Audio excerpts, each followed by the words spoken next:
본업에 부업까지 뛰는 그야말로 엔잡러가 50만 명인 시대입니다. 평생 직장 개념이 사라진 지금요.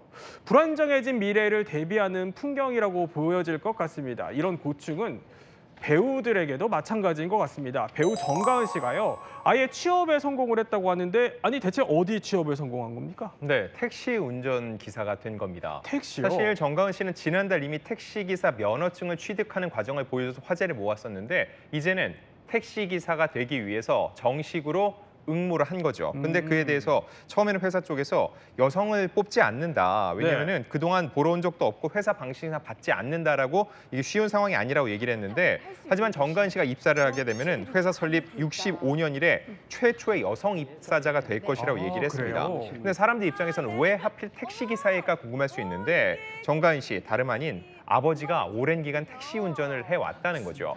어깨너머로 그 모습을 봤기 때문에 택시 운전이라는 게 본인에게는 훨씬 더 친숙할 수 있을 것으로 보이고요.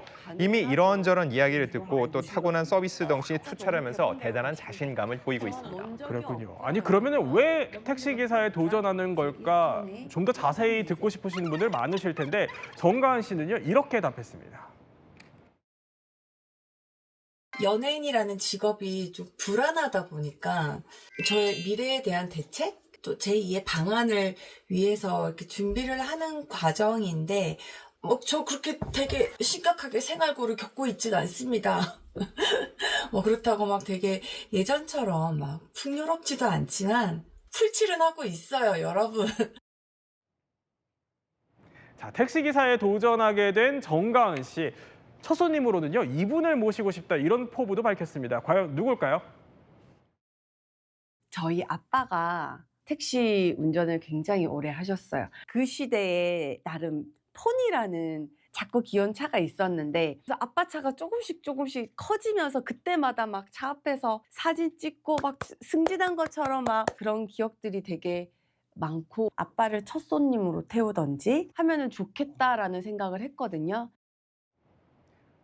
아니 사실 직업이 굉장히 다양한데 어떻게 택시기사에 도전할 생각을 했을까 했더니 아버지 영향을 받은 것 같아요. 네, 안기 전에 조금 전에 설명을 하기도 했는데 아버님이 30년 동안 택시 운전을 하면서 네. 또 정가은 씨 가족들을 이렇게 먹여 살리는 그런 역할을 했다는 거죠. 아버지에 대한 고마움, 아버지에 대한 오마주 이렇게 볼 수도 있을 것 같습니다. 그래서 아버님께서 8년 전에 또 식도암 수술도 하셨다고 하는데 지금 많이 회복하신 상태긴 하지만은 옆에 아버님을 태우고 아빠한테도 배우고 추억도 쌓아가고 이런 포부를 밝힌 건데요.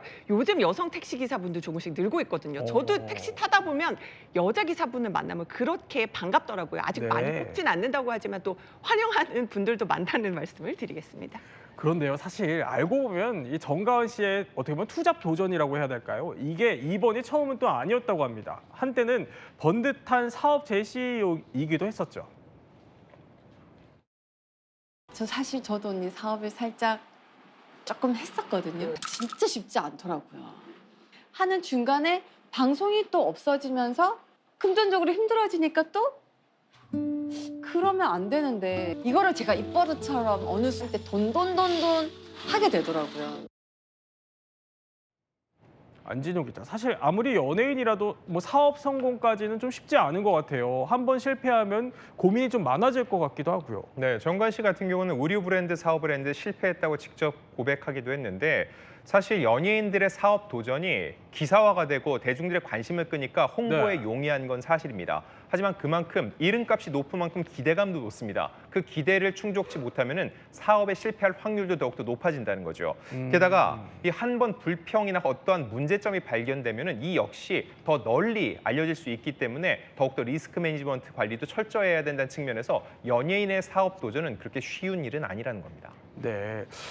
자, 어쨌든 뭐 더 많은 도전을 한다고 하니까 지켜보기로 하고요. 그런데 최정윤 씨 같은 경우는 최근에 보면은 안진용 기자, 뭐 공인중개사, 베이커리 창업 여러 가지 고민을 한다고 밝히기도 했는데 연예인들의 어떻게 보면 투잡 고민이라고 해야 될까요? 이게 계속 늘어나는 이유는 뭘까요? 일단 유명 걸그룹 출신이었던 차오루 같은 경우는 너무 불안정한 삶 때문에 부업을 고민한다고 얘기를 했는데 연예인들이 투잡을 하는 가장 큰 이유 중에 하나는 불확실성 때문입니다. 열심히 활동할 때와 활동을 하지 않을 때 아무래도 프리랜서 개념이기 때문에 소득 차이가 너무 많이 나기 때문에 안정적인 수입원을 찾는다는 거죠. 그리고 두 번째는 그들의 활동 영역을 많이 뺏겼습니다. 음. 또 소위 연반인이라고 하죠. 연예인 플러스 일반인. 이런 인플루언서의 활동이 늘어나면서 연예인들의 활용도가 줄어들었고 그만큼 직업 선택의 기회도 줄어들었기 때문에 새로운 직업을 찾는 거고 마지막 세 번째는 경제적 불황입니다. 요즘 연예인뿐만 아니라 전 세계적으로 엔잡러들이 늘고 있죠. 원래 소득만으로는 살기 어렵다는 겁니다. 이게 연예인들까지 번지고 있는 상황인데 대신 연예인들 본인의 이름을 걸고서는 더욱더 많은 주목을 받을 수 있지만 그만큼 잘못된 일이 벌어졌을 때 책임 역시 크다는 것은 분명히 알고 사업에 뛰어들고 새로운 직업을 구해야 될 겁니다. 네, 오늘 이야기 또 이렇게 핵심만 살펴봤습니다.